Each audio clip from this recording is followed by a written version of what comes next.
चमनपुर नाम का एक छोटा सा गांव था। गांव में दिन के समय सभी लोग अपने अपने कामों में लगे हुए थे।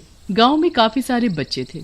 वे सभी दिन के समय अपने अपने दोस्तों के साथ गांव के मैदान में जाकर खेला करते थे। एक दिन की बात है, रोज की तरह ही बच्चे दिन में मैदान में खेल रहे होते हैं कि तभी उस मैदान से कुछ दूरी पर एक भयानक भूत खड़ा हुआ उन बच्चों को खेलता हुआ देख रहा होता है और बोलता है, अरे वाह रे वाह, इस गांव में तो बहुत सारे छोटे छोटे बच्चे हैं। अब तो समझो कि मेरा काम बन गया। अब तो मैं इसी गांव में अपना डेरा डालूंगा। भूत ऐसे बोलकर वहाँ से हंसता हुआ चला जाता है और कुछ दूर जाकर भूत एक आदमी का रूप ले लेता है और गांव के बाजार में जाकर अपनी पतंगों की एक छोटी सी दुकान लगाता है। भूत मन ही मन मुस्कुराता हुआ बोलता है, अब आएगा असली मजा। अब देखना कैसे गांव के बच्चे मेरी इस जादुई पतंग के शिकार होते हैं। ऐसे बोलकर भूत एक आदमी के रूप में अपनी पतंग बेचने लगता है और जोर से आवाज लगाकर गांव के सभी बच्चों को अपनी ओर आकर्षित करने लगता है। अरे ले लो रे ले लो, मेरी प्यारी प्यारी रंग बिरंगी पतंगे ले लो। कुछ ही देर में पतंग की दुकान के आगे कुछ लोग आ खड़े होते हैं और आपस में बात करने लगते हैं। अरे ओ गंगाधर, ये आदमी हमारे गांव का तो नहीं लागत है और ये रंग बिरंगे कागज काहे बेच रहा है? अरे बबलू भैया, ये रंग बिरंगे कागज नहीं, ये तो पतंग है पतंग।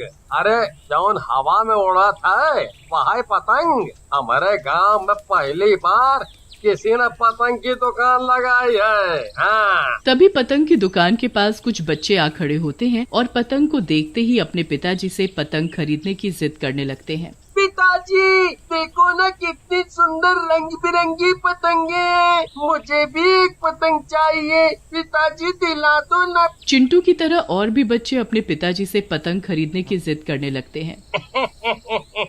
अरे भैया, बच्चा पतंग मांग रहा है तो दिला दो ना। और वैसे भी मेरी पतंग ज्यादा महंगी नहीं है।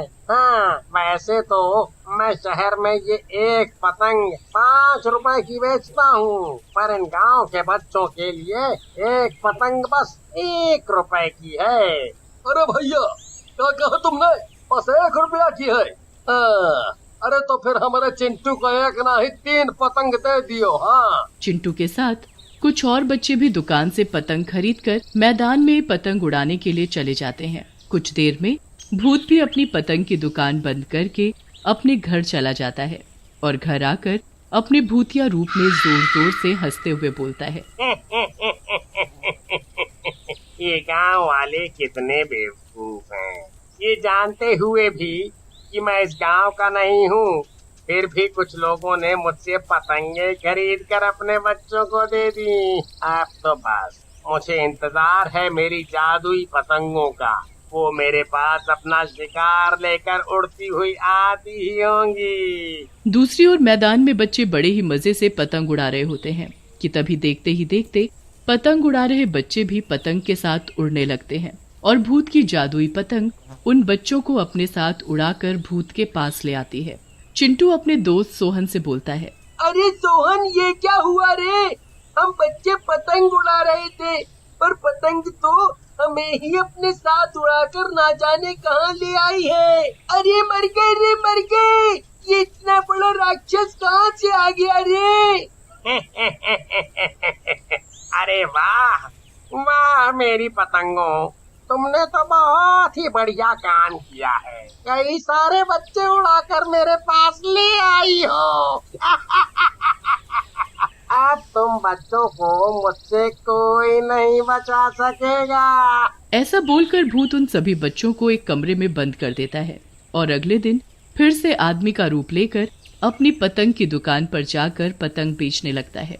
तभी वहाँ कुछ बच्चे आते हैं और पतंग खरीदकर मैदान में पतंग उड़ाने चले जाते हैं और जैसे ही पतंग उड़ाते हुए बच्चों को कुछ देर होती है, पतंग उन्हें भी अपने साथ उड़ाकर भूत के घर ले आती है। फिर भूत उन बच्चों को भी बाकी बच्चों के साथ कमरे में बंद कर देता है। बच्चों के यूं अचानक से गायब हो जाने से पूरा गांव दहशत में आ गया था। जिन लोगों के बच्चे अचानक से गायब हुए थे वे सभी इकट्ठा होकर मुखिया जी के पास जाते हैं। अरे मुखिया जी, ये हमारे गांव में आखिर हो क्या रहा है? अरे पहले तो हमारा बेटा चिंटू गायब हुआ और अब एक एक करके सभी बच्चे गायब होते जा रहे हैं।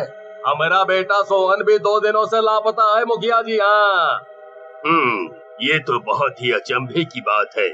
आखिर कौन हमारे गांव के बच्चों को गायब कर रहा है? इन सब के पीछे किसका हाथ है? ये तो पता लगाना ही पड़ेगा। अगले दिन फिर से भूत अपनी पतंग की दुकान पर जाकर पतंग बेचने लगता है। आओ जी आओ, नन्हे मुन्ने बच्चे जल्दी आओ और मेरी लाल पीली हरी नीली अपने अपने पसंद की पतंग ले जाओ। अरे गोलू, तुम तो अभी पतंग उड़ाने के लिए बहुत ही छोटे हो।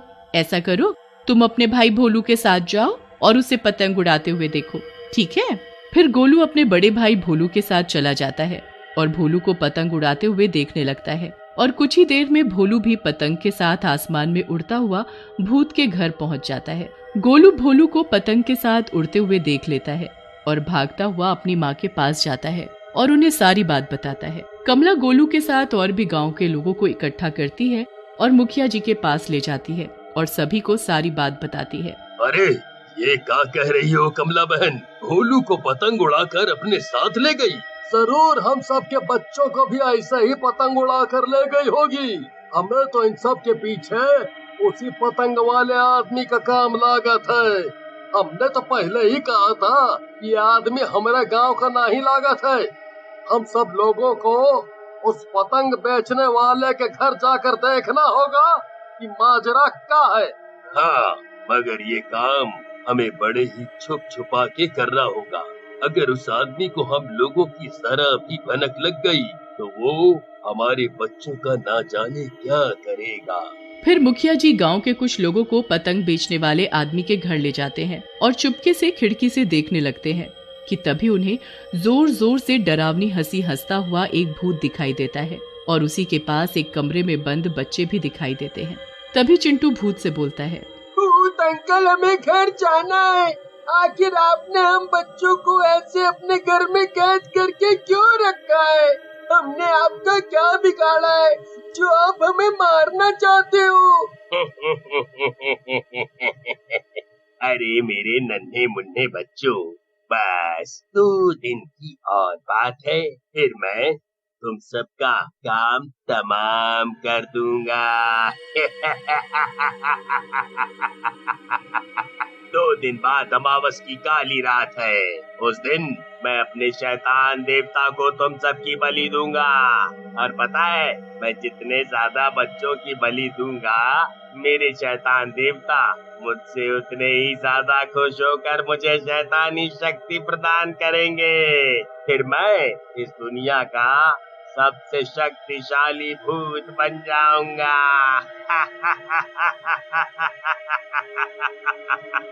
अरे मर गए रे! अरे मुखिया जी, ये ससुरा भूत तो हमारे बच्चों की बलि देने की बात कह रहा है।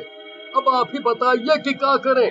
कैसे अपने बालक बच्चों को उस भूत के चुंगल से बचाएं? सबसे पहले तो इस भूत को ठिकाने लगाना होगा और ये काम पहाड़ी वाले तांत्रिक बाबा ही कर सकते हैं। फिर सभी लोग कमला बहन के साथ पहाड़ी वाले तांत्रिक बाबा के पास जाते हैं और उन्हें सारी बात बताते हैं। आप लोगों को चिंता करने की जरूरत नहीं है। ये लो पवित्र जल की शीशी, इसमें सभी पवित्र नदियों तालाबों का जल मिला हुआ है। आप लोग किसी तरह ये जल उस पतंग बेचने वाले भूत के ऊपर डाल देना। पर हाँ, उससे पहले तुम्हें उस भूत की सारी जादुई पतंगों को आग लगानी होगी। और फिर सभी रात के समय भूत के घर के पास जाते हैं। मेरे पास एक सुझाव है। बबलू और गंगाधर औरत के रूप में भूत के घर में जाते हैं और अपनी अदाओं से उसका ध्यान भटकाने लगते हैं। भूत जैसे ही बबलू के पास जाकर उसका हाथ पकड़ता है, गंगाधर मौका देखकर भूत की सभी पतंगों में आग लगा देता है। धोखा, मेरे साथ धोखा। तुम दोनों कोई अप्सरा नहीं बल्कि एक आदमी हो। ऐसे बोलकर गंगाधर भूत के ऊपर पवित्र जल डाल देता है। भूत के शरीर पर जल पड़ते ही वो भी भस्म हो जाता है। फिर सभी गांव वाले बबलू और गंगाधर का धन्यवाद करते हैं।